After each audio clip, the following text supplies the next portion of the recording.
Hello, everyone. Welcome back to class. We are going to be continuing our discussion about sectionalism today. Um, we already talked about yesterday, or on day one of our notes, that we have a social divide, we have an economic divide, and we have a cultural divide between the North and the South. Okay. We're going to see what this is going to look like moving out west. Okay. So as we move west, a lot of this division is going to start to collide in places like Kansas and California. Okay. So the first thing I want you to do, I'm going to open up this next slide here. I want you to copy this chart down, similar to what I have here. Write down the Missouri Compromise, Compromise of 1850, California, Fugitive Slave Act, Kansas Nebraska Act, Stephen Douglas, Popular Sovereignty, and the bottom one is Bleeding Kansas. I know you can't really see that right now, but it's down there. Okay. For the Compromise of 1850, before I have you pause the video, write down, leave yourself at least 5 lines there because there's 5 parts to it that I would like for you to write down. So go ahead and make this chart, pause your video, and then come back when you're ready. Okay, so here we are. First thing I want to talk about is the Missouri Compromise of 1820. This was Henry Clay's idea. He came up with this in 1820 to settle the dispute of entering Missouri into the Union as a slave state. Okay, so there were several parts to this. Main parts are Missouri comes in as a slave state. We know this. Okay, but to equal out the balance of slave states and free states, Maine was entered as a free state. So here we have Missouri and here we have Maine. Now, Maine was part of Massachusetts. They just kind of split that state in half. And the northern part is now Maine. It is a free state. Now, what do we do moving west? What's the idea here? They drew a map on the line, the 3630 line of latitude. Okay. So this line, which goes right across here, tells us if there is a state entering the Union south of this line or touching this line and south of it, they have the option to have slavery. Okay. Now, the option to have slavery.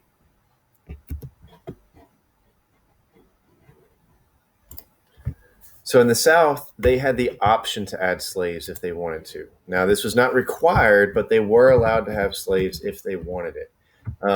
In the North, if you were north of this line, it's not an option. You don't get to have slaves no matter what. Okay. Now, this line, as long as your state is touching it or below it, you can have slaves. If it's north of it, you can't have slaves. Now, the exception to this is Maryland and Delaware.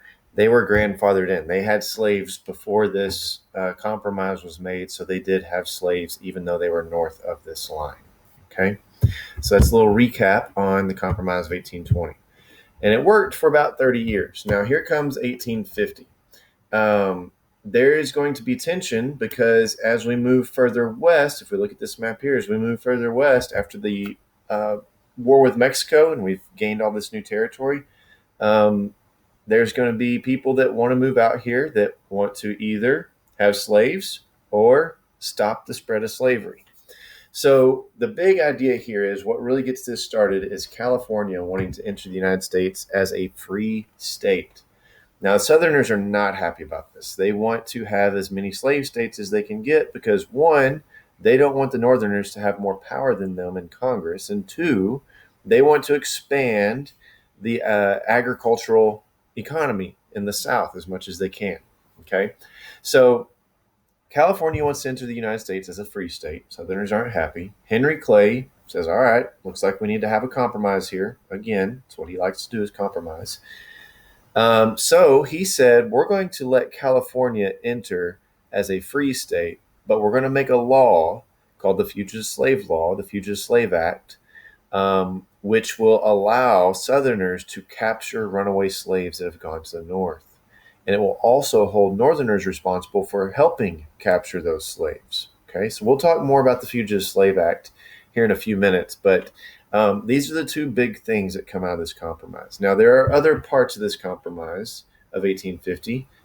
I had you write down 5 spaces for this. We're going to write those down right now. Okay. So, Compromise of 1850. Once again, Henry Clay here to the rescue. Number one, California will come in as a free state.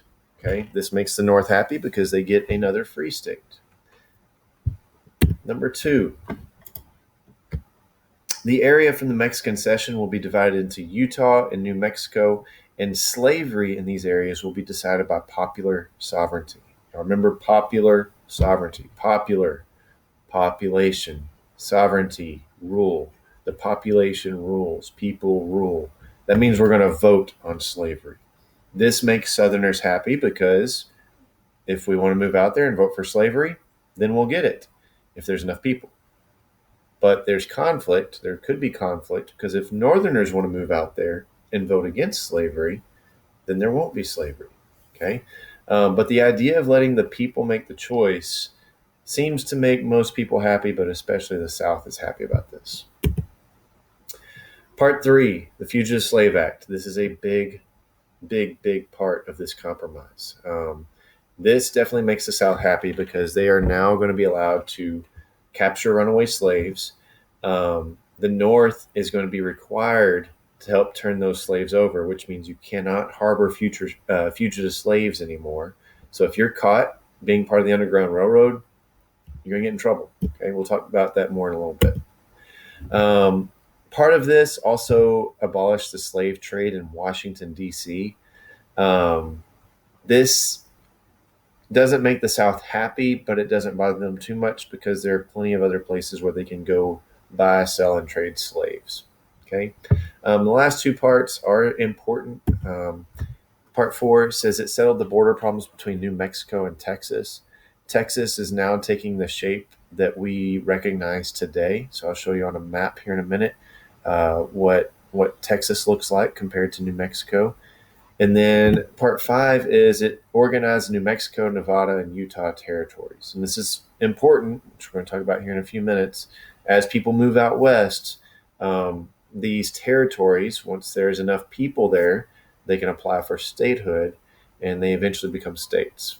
Okay, so if we look here, and this temporarily ceases or eased sectional tension. So it's going to slow down people getting worked up about slavery for a little while. But like with any other compromise, neither side is getting exactly what they want. So there's still going to be a level of discomfort, a level of anxiety by these people. They want to do something to get their way. Okay, so we're going to see that we're going to see those tensions rise pretty soon. Okay, so if we look at this map here, we've got the North, we've got the South. This Indian Territory is not yet Oklahoma. Texas now has the shape that we are comfortable with and used to seeing today. New Mexico and Utah, it is two separate territories.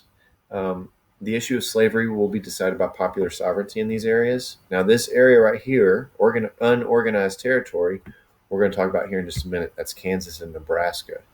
And then, of course, we've had Oregon for about 4 years at this point, and we'll talk about that later as well. Okay, so fugitive slave law. Okay. The fugitive slave law. It's part of the Compromise of 1850. It requires citizens to catch runaway slaves. So if there are runaway slaves, it is a requirement to help catch them and return them to their rightful owner.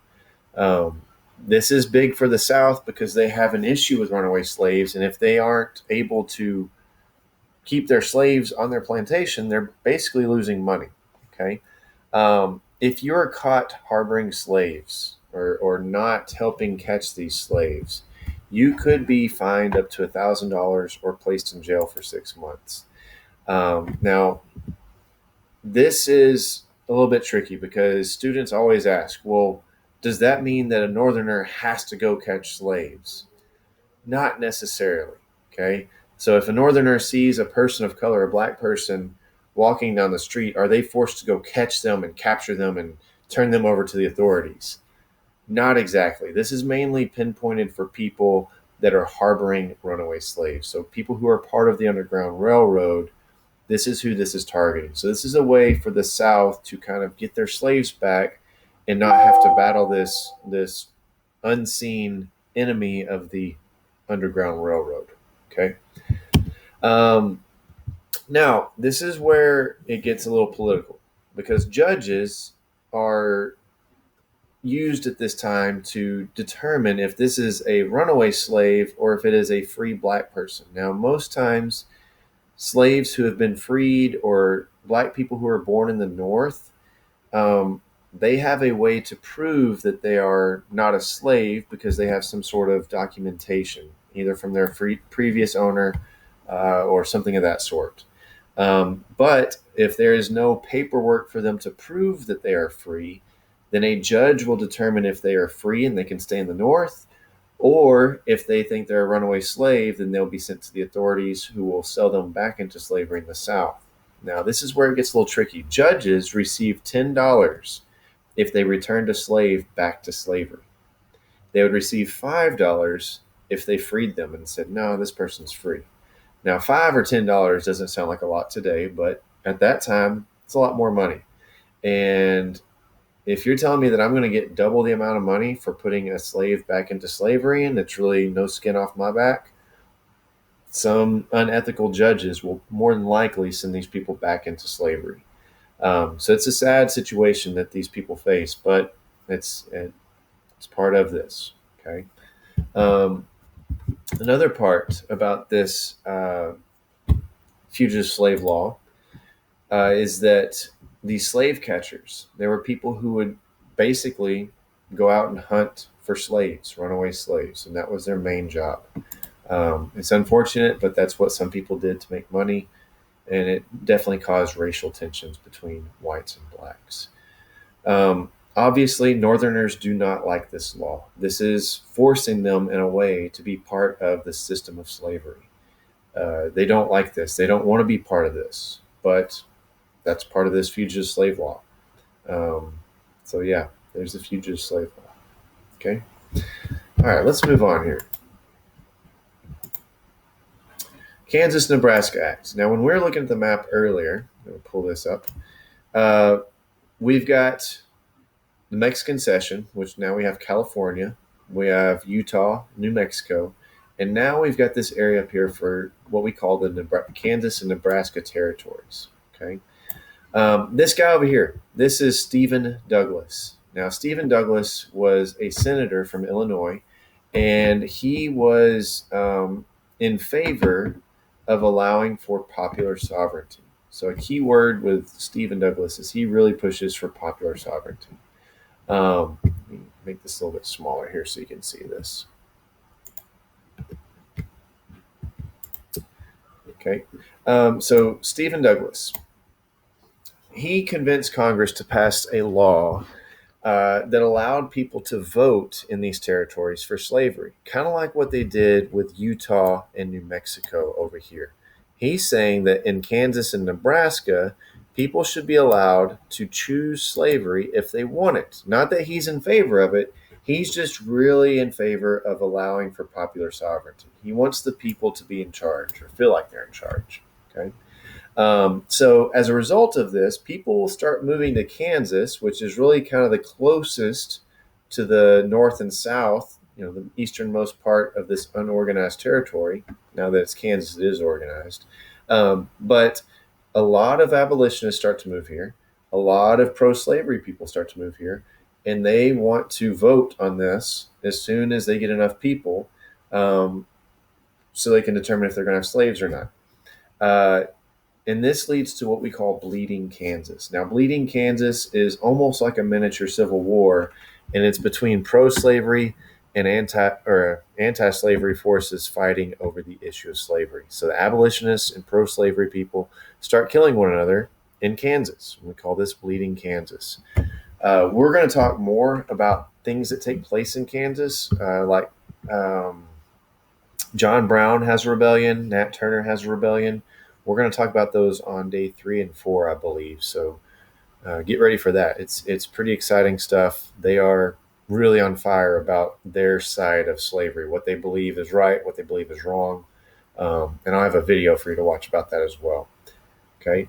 So the Kansas-Nebraska Act, 1854, main ideas, what really causes controversy. One, if we look real close here, Kansas, what line is it above? It's way above, not way above, but it's several miles above that 3630 line. So people are very angry that um, slavery is even an option up here. Okay.